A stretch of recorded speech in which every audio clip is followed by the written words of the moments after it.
الحمدللہ رب العالمین والعاقبۃ للمتقین والصلاۃ والسلام علی سید الاشرف الانبیاء والمرسلین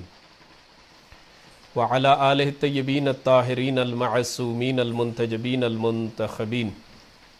اما بعد فقد قال اللہ تعالی فی کتابہ المجید والفرقانہ الحمید وقولہ الحق وہو اصدق الصادقین بسم اللہ الرحمن الرحیم اما بعد قال رسول اللہ صلی اللہ علیہ وآلہ وسلم الحسن والحسین سید شباب اہل جنہ وابوہما خیر منہا۔ ریسپیکٹڈ مومنین و مومنات، السلام علیکم ورحمۃ اللہ وبرکاتہ۔ آج کا یہ پروگرام، یہ مجلس، یہ محفل، یہ جشن امام حسن مجتبیٰ علیہ السلام کے سلسلے میں چودھری جاوید اقبال گوندل صاحب جو ہمارے بہت ہی پیارے بھائی ہیں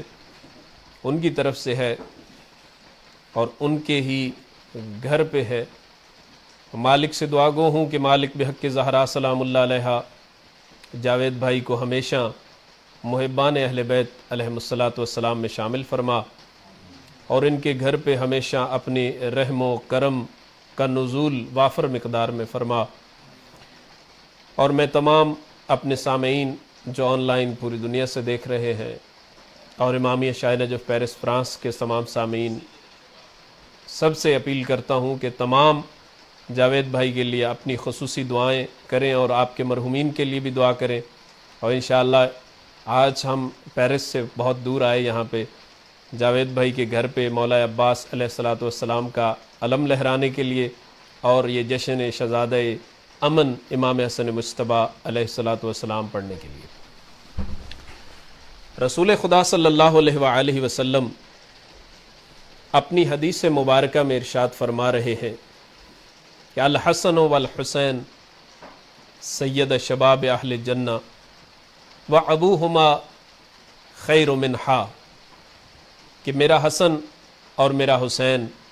دونوں جوانان جنت کے سردار ہیں اور ان کا باپ ان سے بھی افضل ہے۔ یعنی میرے مولا کے بارے میں اور فرمایا ایک مقام پر کہ الحسن والحسین سید شباب اہل جنہ، کہ میرے حسن اور حسین دونوں جوانان جنت کے سردار ہیں، خواہ وہ بیٹھے ہوں یا کھڑے ہوں، جس حالت میں بھی ہوں، قیام میں ہوں یا رکوع میں ہوں یا سجدے میں ہوں،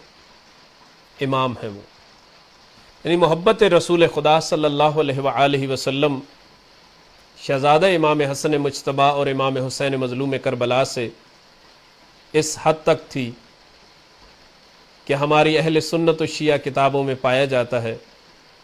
کہ جب رسول خدا صلی اللہ علیہ وآلہ وسلم نماز کی حالت میں تھے اور آپ سجدہ میں جب سر رکھا تو امام حسین علیہ السلام آپ کی پشت مبارک پر سوار ہو گئے۔ امام علیہ السلام کے سوار ہونے کے بعد رسول خدا نے 70 دفعہ سبحان ربی الاعلی و بحمدہ پڑھا، یعنی سجدے کو طول دیا، لیکن یہ گوارا نہیں کیا کہ امام علیہ السلام کو اپنی پشت سے اتار دے یا اپنے آپ سے جدا کر دے۔ شہزادے کی اتنی اہمیت ہے اور اتنا مقام ہے کہ رسول خدا ہمیشہ اپنے شہزادوں کو اپنے کندھوں پر سوار کرتے امام حسین علیہ السلام کو، اور شہزادہ حسن مجتبیٰ کو ہمیشہ ہاتھ کی انگلی کے ساتھ لگا کے چلا کرتے تھے۔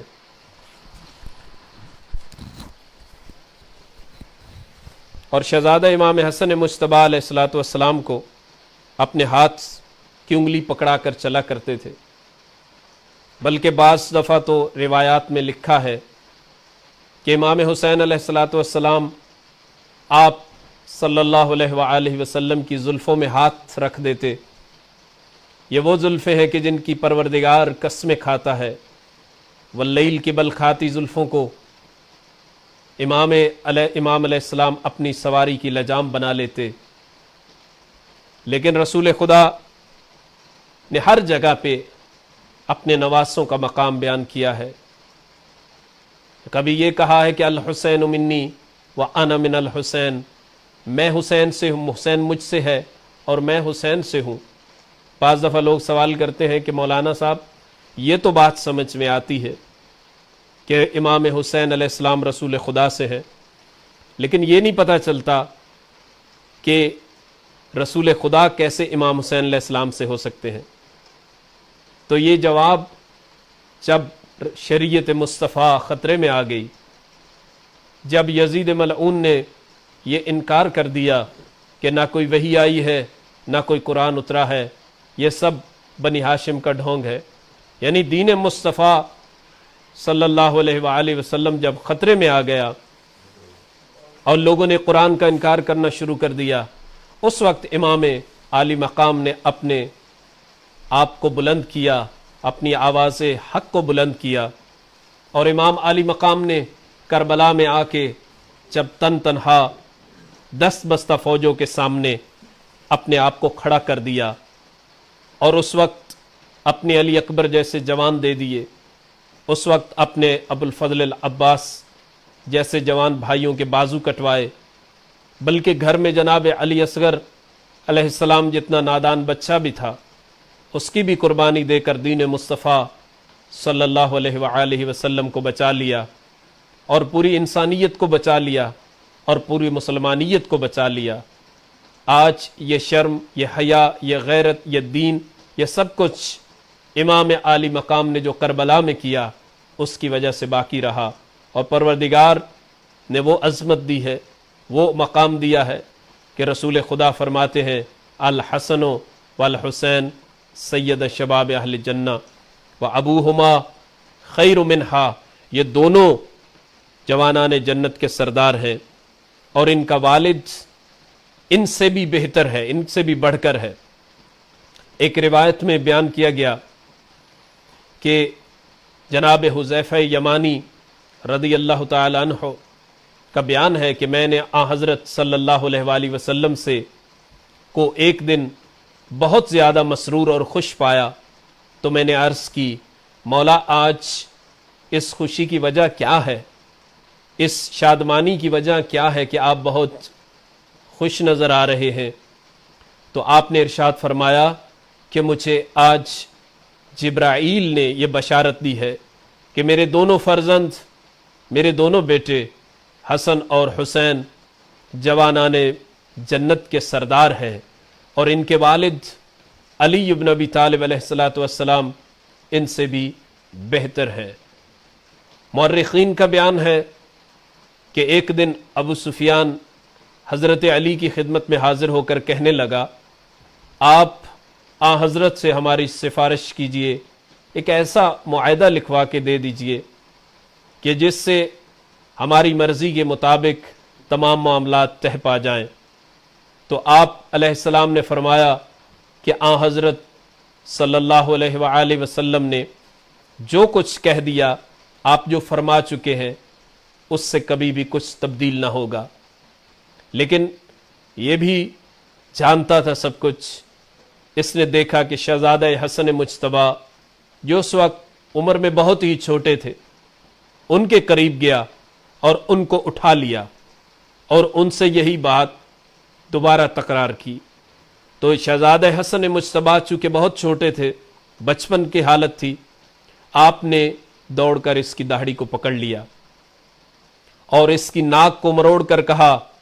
کہ اگر تم کلمہ شہادت زبان پر جاری کر دو تو تمہارے لیے سب کچھ ہے. یہ دیکھ کر امیر المؤمنین بہت خوش ہوئے. کیوں خوش نہ ہوتے؟ کیونکہ ان کا بیٹا مصطفیٰ کا بیٹا بن رہا تھا. ان کا بیٹا شریعت مصطفیٰ صلی اللہ علیہ وآلہ وسلم کو پروان چڑھانے کے لیے اپنے ہاتھوں کو موسیٰ کی طرح بلند کر رہا تھا. جس طرح موسیٰ علیہ السلام نے بچپن میں ہی وقت فرعون کی داڑھی میں ہاتھ ڈال دیا تھا، اور جب تک انہوں نے بھی یہ اعلان کر دیا کہ اگر تم کلمہ مصطفیٰ نہیں پڑھتے تو پھر تمہارے لیے عذاب ہے اور ہم تمہارے لیے عبرت بن جائیں گے. علامہ مجلسی علیہ رحمہ تحریر کرتے ہیں کہ امام حسن علیہ السلام کا یہ وتیرہ تھا کہ آپ انتہائی کم سنی کے عالم میں اپنے نانا پر نازل ہونے والی وحی جو ہے اس کو من و ان بیان فرمایا کرتے تھے۔ جب مولا امیر المؤمنین علی بن ابی طالب علیہ الصلوۃ والسلام کو یہ پتہ چلا کہ شہزادہ حسن مجتبیٰ جو وحی نازل ہوتی ہے رسول خدا صلی اللہ علیہ وآلہ وسلم پر، یہ اپنی والدہ ماجدہ سے جا کر من و ان بیان کرتے ہیں، تو مولا امیر المؤمنین نے آ کے جناب سیدہ فاطمہ زہرا سلام اللہ علیہا سے پوچھا کہ ایسے ہی ہے؟ تو جناب سیدہ نے کہا جی ایسے ہی ہے۔ تو مولا امیر المؤمنین آج کے دن تھوڑا وقت سے پہلے آ کر گھر کے کونے میں اپنے آپ کو چھپا کر کھڑے ہو گئے۔ جب شہزادہ حسن چھوٹے سے تھے، کم سن تھے، آپ جب تشریف لائے تو دیکھ رہے ہیں کہ والدہ ماجدہ جناب سیدہ فاطمہ زہرا سلام اللہ علیہا کی گود میں لیٹ کر جو وہی رسول خدا پہ آخری نازل ہوئی تھی اس کی تلاوت فرما رہے ہیں اور وہ سنا رہے ہیں، لیکن اچانک شہزادہ حسن مجتبیٰ کی زبان میں ایک لکنت سی جاری ہوئی، اور شہزادہ حسن مجتبیٰ ماں سے مخاطب ہو کر کہتے ہیں اماں جان، ایسے لگتا ہے کہ جیسے آج میرے بابا کہیں سے مجھے دیکھ رہے ہیں یا میری وحی کو سن رہے ہیں، مجھ سے بڑا امام مجھے سن رہا ہے۔ تو مولا امیر المؤمنین جب سامنے آئے تو شہزادہ حسن مجتبیٰ شرما گئے اور اپنی آنکھوں کو شرم کی وجہ سے نیچے جھکا لیا، یعنی وحی کے بیان کرنے والے شہزادہ حسن مجتبیٰ علیہ الصلاۃ والسلام کا یہ اس طریقے سے طریقہ تھا۔ بلکہ میں نے روایت میں پڑھا کہ جب امیر شام معاویہ بن ابی سفیان شام کے امیر تھے تو وہ کربلا میں آئے، وہ مدینے آئے، تو انہوں نے ہر کسی کے لیے جو بھی ان کی ملاقات کو آتا ان کے لیے یہ رکھا کہ آپ کے لیے جو بھی مجھے ملنے آئے اسے یہ میں انعام دوں گا۔ اب وہ سب کو انعام دے رہا تھا، جو بھی اس کو ملنے آتا اس کو وہ انعام دے رہا تھا۔ اب آخر پر شہزادہ حسن مجتبیٰ علیہ الصلاۃ والسلام تشریف لائے تو ابن ابی سفیان نے کہا کہ شہزادے آپ جان بوجھ کر سب سے آخر پر آئے ہیں تاکہ میں آپ کو کچھ نہ دے سکوں اور آپ یہ کہہ سکیں کہ انہوں نے مجھے کچھ نہیں دیا۔ تو ابن ابی سفیان نے کہا کہ جاؤ میرے خزانے میں جو کچھ ہے سب کچھ اٹھا کے شہزادہ حسن مجتبیٰ کے قدموں میں رکھ دو۔ جب دے دیا گیا تو ساتھ ایک جملہ اس نے بولا کہ آج تمہیں سب کچھ دے رہا ہوں، تم بھی کیا یاد کرو گے کہ ہندا کے بیٹا کتنا دیندار تھا۔ شہزادہ حسن مجتبیٰ وہاں سے اٹھے تو ایک غلام آگے بڑھا اور اس غلام نے آگے بڑھ کے جوتے امام علیہ السلام کے قدموں میں رکھے۔ امام علیہ السلام نے یہ جوتے پہنے اور کہا یہ ساری دولت تیری ہے، اور ساتھ میں ایک جملہ کہا کہ جاؤ کیا یاد کرو گے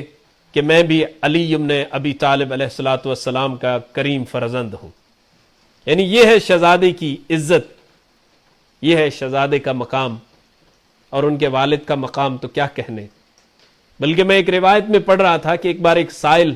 رسول خدا صلی اللہ علیہ وآلہ وسلم کی بارگاہ میں حاضر ہوا اور اس نے کچھ سوال کیا تو رسول خدا نے کہا کہ نہیں، یہ ممکن نہیں ہے کہ یہ ہو جائے۔ اور جب یہ باہر جا رہا تھا تو اس نے دیکھا کہ شہزادہ حسن مجتبیٰ گھر کے سین میں کھیل رہے ہیں، شہزادہ حسن مجتبیٰ اور امام حسین علیہ السلام۔ اس نے دونوں شہزادوں کو اٹھا لیا اور اس نے پکار کر کہا یا رسول اللہ، آپ کو ان شہزادوں کا واسطہ میری حاجت کو پورا کروا دیجئے۔ تو رسول خدا صلی اللہ علیہ وآلہ وسلم کے چہرہ مبارک پر تبسم آ گیا اور آپ مسکرائے، اور مسکرا کر آپ نے کہا کہ تم تو بہت ہی ہوشیار نکلے، تم جانتے ہو کہ ان شہزادوں کے واسطے سے جو دعا مانگی جائے وہ کبھی رد نہیں ہوتی، اور ان کی بات کو، ان کی دعا کو میں خود کبھی رد نہیں کرتا اور میں رد کر نہیں سکتا، چونکہ ہماری محبت کا یہ حال ہے۔ لیکن امام حسین علیہ الصلاۃ والسلام نے کربلا کے میدان میں آ کر یہ ثابت کر دیا کہ اگر نانا ہم سے محبت کرتے تھے اور نانا کبھی اپنی زبان ہمارے منہ میں رکھتے کبھی ہمارے بارے میں فرمان فرماتے، کبھی ہمیں اپنے کندھوں پہ سوار کراتے، اور کبھی ہمیں جنت سے لباس منگوا کر پہناتے، تو آج جب دین مصطفیٰ پہ مشکل وقت آیا ہے تو ہم بھی پیچھے نہیں ہٹیں گے۔ دنیا ہمیں چھوڑ جائے، فوجیں ہمیں چھوڑ جائیں، حاکم وقت ہمیں چھوڑ جائیں، لیکن ہم ایک ایک گلی اور کوچے میں جا کے رسول خدا کے نام کو بلند کر دیں گے، ہم دین اسلام کو بچا لیں گے، ہم احکامات دین کو بچا کے لوگوں کو بتائیں گے کہ الحسین منی وانا من الحسین کا معنی کیا ہے۔ مولا امام حسن مجتبیٰ علیہ الصلوۃ والسلام کے اخلاق حسنہ کی تو کیا ہی کہنے۔ علامہ ابن شہر اشوب تحریر فرماتے ہیں کہ ایک دن حضرت امام حسن علیہ الصلوۃ والسلام گھوڑے پر سوار کہیں تشریف لے جا رہے تھے، راستہ میں معاویہ بن ابی سفیان کی طرف داروں کا ایک شامی سامنے آ پڑا، اس نے حضرت کو گالیاں دینا شروع کر دی۔ آپ نے اس کا مطلقاً کوئی جواب نہ دیا۔ جب وہ اپنی جیسی جو اپنی کرنی تھی وہ کر چکا تو آپ اس کے قریب گئے اور اس کو سلام کر کے فرمایا کہ بھائی شاید تو مسافر ہے، سن اگر تجھے سواری کی ضرورت ہو تو میں تجھے سواری دیتا ہوں، اگر تجھے مال دولت کی ضرورت ہو تو میں تجھے مال دولت دیتا ہوں، اگر تجھے کپڑوں کی ضرورت ہو تو میں تجھے کپڑے دیتا ہوں۔ یہ سن کر شامی اتنا شرمندہ ہوا اور کہنے لگا میں گواہی دیتا ہوں کہ آپ زمین خدا پر اس کے خلیفہ ہیں۔ مولا میں تو آپ کو اور آپ کے باپ دادا کو سخت نفرت اور حقارت کی نظر سے دیکھتا تھا، لیکن آج آپ کے اخلاق نے مجھے آپ کا گردیدہ بنا دیا، آپ کا دیوانہ بنا دیا۔ اب میں آپ کے قدموں سے دور نہیں رہوں گا، میں آپ کے قدموں میں بیٹھوں گا اور میں آپ سے دور نہیں ہوں گا۔ یعنی یہ اخلاق امام علیہ الصلوۃ والسلام ہے، یہ اخلاق محمدی ہے۔ آپ کو کوئی گالی دے رہا ہے، اگر آپ بھی بدلے میں اس کو گالی دے رہے ہیں تو جتنا مجرم وہ ہے اس سے بڑھ کے آپ ہیں۔ آپ کو کوئی تماچا مار رہا ہے، بدلے میں آپ بھی اس کو تماچا مار رہے ہیں، جتنا وہ ظالم ہے اتنے ہی ظالم آپ بھی ہیں۔ اخلاق محمدی اور اخلاق امام حسن مجتبیٰ علیہ الصلوۃ والسلام تو یہ ہے کہ آپ کے سامنے توہین کی جا رہی ہے، لیکن آپ علیہ السلام آپ دعا کر رہے ہیں۔ آپ کے سامنے آپ کو گالیاں دی جا رہی ہیں، آپ کے باپ دادا کو گالیاں دی جا رہی ہیں، لیکن آپ علیہ الصلوۃ والسلام اپنے اخلاق کے ذریعے سے جھکا دیتے ہیں۔ بس ایک آخری جملہ آپ کی خدمت میں عرض کرتا چلوں کہ جو حدیث رسول میں تھا کہ ان کا والد ان سے افضل ہے، جنگ کا میدان ہے، جنگ ہو رہی ہے، مولا علی علیہ الصلوۃ والسلام کے سامنے دشمن کی تلوار ٹوٹ گئی، تو اس نے جب دیکھا کہ مولا کی ذوالفقار اٹھ رہی ہے، اب وہ جانتا ہے کہ میں بچ نہیں پاؤں گا، تو اس نے ایک جملہ کہا مولا میں نے سنا ہے کہ آپ بڑے کریم ہیں۔ مولا نے فرمایا شاید تو نے صحیح سنا ہو۔ کہا میں نے سنا ہے کہ آپ کے دروازے سے کوئی خالی نہیں جاتا، جنگ کا میدان ہے، دشمن ہے، تو کہا مانگو جو کچھ مانگنا چاہتے ہو، لیکن یہ مد نظر رہے کہ یہ میدان ہے، گھر نہیں۔ اس نے کہا کہ اپنی تلوار مجھے دے دیجئے۔ مولا امیر المؤمنین نے تلوار اس کے ہاتھ میں دے دی۔ صحابہ کرام نے رسول خدا سے کہا یا رسول اللہ آپ دیکھ رہے ہیں علی کیا کر رہے ہیں، اگر وہ تلوار لیتے علی کا سر قلم کر دیں تو؟ رسول خدا صلی اللہ علیہ وآلہ وسلم فرماتے ہیں کہ جب علی واپس آئیں گے تو آپ انہی سے پوچھ لیجئے گا یہ کیا معاجرہ ہے۔ جب مولا امیر علیہ السلام واپس آئے تو لوگوں نے سوال کیا کہ آپ کی تلوار آپ نے دشمن کے ہاتھ میں کیسے دے دی، اگر وہ آپ کا سر قلم کر دیتا تو؟ مولا امیر المؤمنین فرماتے ہیں ایسا نہیں ہے، اگر میری تلوار میرے دشمن کے ہاتھ میں تھی تو اس کا دل میں علی کے قدموں میں پڑا تھا۔ والسلام علیکم ورحمۃ اللہ وبرکاتہ۔ پروردگار عالم سے دعا ہے کہ مالک بحق محمد و اہل بیت محمد علیہ الصلوۃ والسلام آج کے اس جشن کا ثواب، آج کی اس مجلس کا ثواب شہزادہ حسن مجتبیٰ کے وسیلہ سے اور آپ کے وجود کے صدقہ سے بھائی جاوید اقبال گوندل صاحب کے تمام مرحومین و مرحومات کے اعمال نام میں درج فرما، اور خدایا جاوید بھائی کو کہ رزق حلال میں دن دگنی رات چوگنی برکت اور ترقی عطا فرما۔ اور میں جو دل سے ان کو دعا دوں گا، باقی تو سب دنیاوی دعائیں ہیں، کہ خدایا بحق کے حسن و حسین، بحق کے چہاردہ معصومین، بحق کے 5 سن پاک، بحق حسین مظلوم کربلا ان کے دل کو محبت محمد و اہل بیت محمد سے منور فرما دے، اور میرا اللہ انہیں دنیا میں سوائے غم امام حسین علیہ السلام کے کوئی غم نہ دکھا۔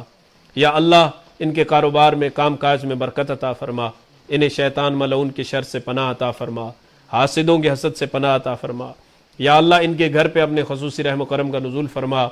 اور دیگر دوست برادران یہاں جو بھی بیٹھے ہیں، بلال بھائی، چودھری زیم عباس صاحب، ندیم شاہ صاحب، فیاض بھائی، اور دیگر برادران بھی جو یہاں حاضرین ہیں، خدا ان سب کی ہر نیک دینی شرعی حاجات کو پورا فرما۔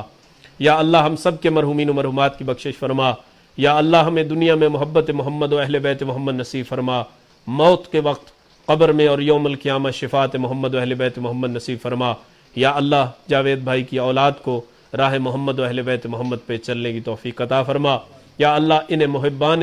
محمد و اہل بیت محمد میں شامل فرما۔ ہم سب کو حج بیت اللہ کی سعادت نصیب فرما، ہم سب کو زیارات محمد و اہل بیت محمد نصیب فرما۔ والسلام علیکم ورحمۃ اللہ وبرکاتہ۔